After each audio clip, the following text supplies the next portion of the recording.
hit the surface of the planet. Determine in terms of the gravitational constant and mass m of the planet the speed v naught of the stone at a distance x from the center of the planet. Explain your working. You assume that the gravitational attraction of the stone is due to only the planet. तो जब ये infinity चलता हुआ और distance x पर रह जाएगा तो डिस्टेंस x पर इसकी स्पीड v कितनी होगी या v नॉट कितनी होगी आपको मालूम करना है. अब इस तरह के हमने बहुत सवाल किए ग्रेविटेशन के चैप्टर में. जब कोई ऑब्जेक्ट ऊपर से नीचे आता है तो हम क्या अज्यूम करते हैं? हम ये अज्यूम करते हैं कि ऊपर से नीचे आता है वो जो पोटेंशियल एनर्जी लूज करेगा, जो ऊपर से नीचे आता है वो ग्रेविटेशनल पोटेंशियल एनर्जी लूज करेगा, वो किसके बराबर होगी? वो बराबर होगी इसके गेन ऑफ काइनेटिक एनर्जी के बराबर होगी. जो लॉस ऑफ पोटेंशियल एनर्जी होगा वो बराबर होगा m डेल्टा फाई के, और जो गेन ऑफ काइनेटिक एनर्जी होगा वो बराबर होगा हाफ m v स्क्वायर के बराबर होगा. m से m कैंसिल हो जाएगा. जो डेल्टा फाई होता है वो बराबर होता है किसके? वो बराबर होता है g m और अपना क्या कहते हैं capital M upon r. r यहाँ पे कितना है? x है यहाँ पर, और हाफ, और v यहाँ पे कितना? v यहाँ पर v नॉट है, v नॉट का स्क्वायर. तो v नॉट बेसिकली बराबर होगा किसके? अंडर रूट टू, सॉरी ये स्मॉल एम नहीं है, स्मॉल एम तो कैंसिल हो गया ना, 2 capital G capital M upon x के बराबर होगा. ठीक है, तो v नॉट बराबर होगा under root two G M upon x के बराबर होगा. कह रहे use your answer in part 1 and expression in A to explain whether this stone could under the circular orbit about the planet. तो क्या ये पत्थर एक सर्कुलर ऑर्बिट में मेंटेन कर सकता है प्लैनेट की चारों तरफ? तो देखिए अभी हमने एस्टैब्लिश किया था कि अगर कोई पत्थर जिसका ऑर्बिट का रेडियस r हो तो उसकी स्पीड v क्या होना चाहिए? Under root G M upon r. ठीक है, अब यहाँ पर अगर इसकी स्पीड v नॉट है तो ऑर्बिट में घूमने के लिए स्पीड v नॉट जो है बराबर होना चाहिए किसके? Under root G M upon X, क्योंकि यहाँ पर इसका रेडियस ऑफ ऑर्बिट x है. इन एक्सप्रेशन में 2 आ रहा है, तो 2 का मतलब ये होगा कि हमें जितनी स्पीड चाहिए उसकी स्पीड उससे ज्यादा है. ठीक है, हमें जितनी स्पीड चाहिए सो इसकी स्पीड उससे ज्यादा है, क्योंकि अंडर रूट 2 जो है ये बिला वजह आ रहा है. इसका जवाब ये होगा कि no, because the required value of V naught should be under root G M upon X, but V naught is under root 2 gm upon x, which is more than the required value. या v not की value जो required value से ज्यादा है तो लिहाजा फिर वो ऑर्बिट मेंटेन नहीं करेगा बल्कि वो इधर उधर कहीं भाग जाएगा या वो आगे गिर जाएगा जमीन पे. ठीक है, define gravitational potential at a point. किसी पॉइंट पे ग्रेविटेशनल पोटेंशियल का मतलब क्या है? ग्रेविटेशनल पोटेंशियल का मतलब है वर्क डन और एनर्जी रिक्वायर्ड. ठीक है, वर्क डन या फिर एनर्जी, वर्क डन या फिर energy required to move unit mass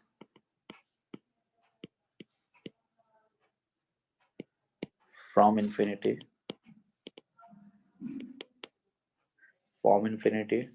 to that particular point in gravitational field.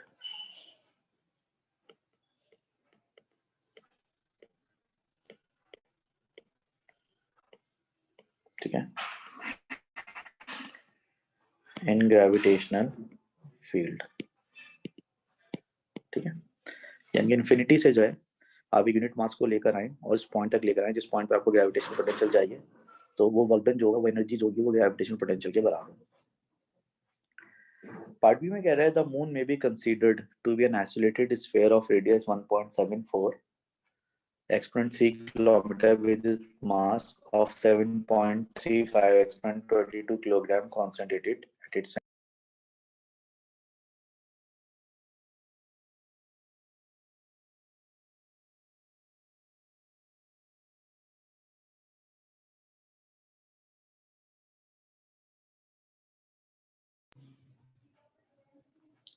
Alright, ये कह रहे हैं कि जो मून है उसको आप एज्यूम करें, उसका रेडियस है 1.74 एक्सपोनेंट 3 किलोमीटर यानी कि एक्सपोनेंट 6 मीटर, और उसका मास है 7.35 टू 22 किलोग्राम, और उसको हम अज्यूम करेंगे सेंटर पे कॉन्सेंट्रेटेड है। फिर एक रॉक है जिसका मास 4.5 किलोग्राम है, वो सरफेस ऑफ मून पे रखी हुई है। तो अभी बताएं कि उसका जो change in gravitational potential energy होगा, अगर उसको आप मून की सरफेस से उठा के इन्फिनिटी तक ले जाएं तो आपको साबित करना है कि चेंज इन ग्रेविटेशनल पोटेंशियल जिसका 1.27 एक्सपोनेंट 7 के बराबर होगा। अब देखिए जो चेंज इन पोटेंशियल एनर्जी होता है वो बराबर होता है किसके, एम डेल्टा फाई के, ठीक है। और जो एम डेल्टा फाई होगा वो बराबर होगा एम, और चेंज इन पोटेंशियल किसके बराबर होगा, जी एम अपॉन आर के बराबर होगा, ठीक है। अब वो चेंज इन पोटेंशियल एनर्जी है तो बराबर होगा मास ऑफ रॉक, कितना है, मास ऑफ रॉक है आपका माशाल्लाह से 4.50 किलोग्राम, वैल्यू ऑफ जी होती है 6.67 एक्सपोनेंट -11, मास ऑफ प्लैनेट यानी कि मास ऑफ मून इस केस में जो है वो है 7.35 एक्सपोनेंट 22, और जो डिस्टेंस यानी कि रेडियस जो है वो है 1.74 एक्सपोनेंट 6। तो सॉल्व करके देखें तो गालिबन इसका आंसर जो क्या आना चाहिए, गालिबन इसका आंसर जो है वो 1.27 एक्सपोनेंट 7 आना चाहिए, क्योंकि सवाल में लिखा हुआ है। तो अपनी तसल्ली के लिए एक दफ़ा चेक कर लेंगे, इसका आंसर 1.27 एक्सपोनेंट 7 ही आ रहा है।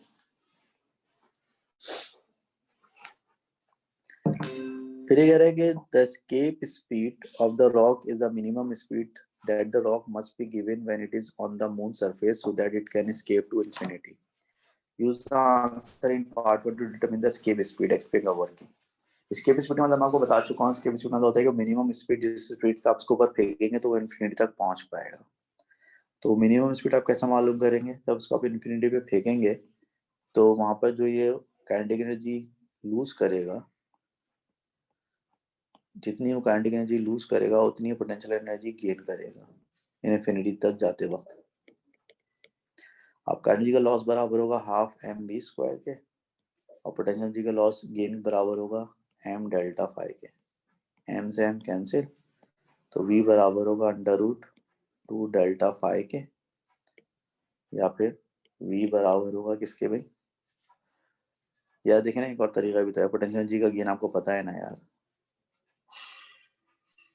पोटेंशियल गेन तो आपको पता है ना 1.27 एक्सपोनेंट 7 है। तो यहाँ पर मास को कैंसिल ना करें, मास की वैल्यू रख दें, मास से पता है ना आपको इसको।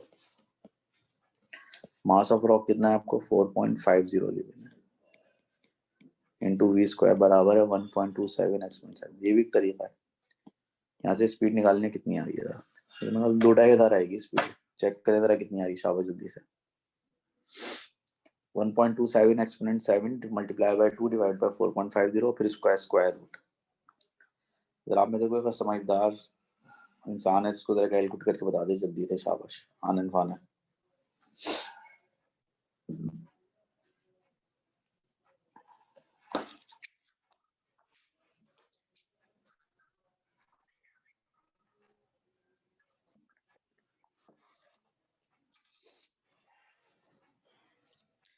इसका आंसर देख लिएगा कितना आ रहा है, मेरे ख्याल से कोई 2200-2400 करीब कुछ इस तरह से आएगा मेरे ख्याल से। तो चांद की स्केल स्पीड ऐसी 2-2.5 2400 के करीब होती है कुछ। हाँ सही है, 2.4 आ रहा है। Here the moon in part B is assumed to be isolated in space. The moon does in fact orbit the earth.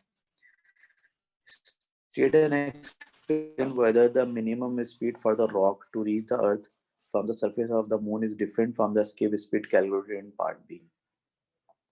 कह रहे हैं, यहाँ तो हमने अज्यूम किया है कि चांद के अलावा इसके ऊपर कोई फोर्स नहीं लग रही है, बट प्रैक्टिकल स्पीकिंग करीब में जमीन भी होगी जो कि इसको अपनी तरफ खींच रही होगी। तो इस सूरत हाल को देखते हुए बताएंगे स्केप स्पीड जो हमने निकाली है, एक्चुअल स्केप स्पीड उससे ज्यादा होगी या कम होगी। तो एक्चुअल जो स्केप स्पीड होगी वो इससे कम होगी, क्योंकि अभी हमने ये अज्यूम किया था ना कि सिर्फ इसको चांद अट्रैक्ट कर रहा है, पर प्रैक्टिकली जमीन भी इसको अट्रैक्ट कर रही है, तो जमीन से अट्रैक्शन की वजह से आपको स्केप करने में आसानी होगी। यानी कि पत्थर अगर थ्योरेटिकली 2400 की स्पीड से जो है वो स्केप करेगा, तो प्रैक्टिकली वो 2400 से कम स्पीड पे स्केप कर जाएगा, क्योंकि जमीन की जो अपनी तरफ जो जमीन की तरफ जो ग्रेविटेशन है वो उसको स्केप करने में सपोर्ट करेगी। उसका जवाब ये होगा कि since the gravity of earth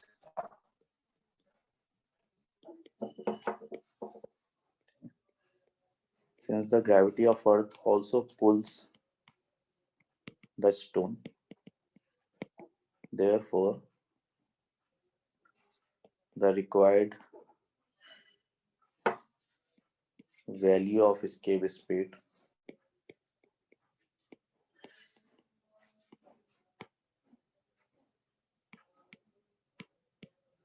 would be lower. कहता है escape speed की जो वैल्यू होगी वो इससे लोअर होगी. ठीक है.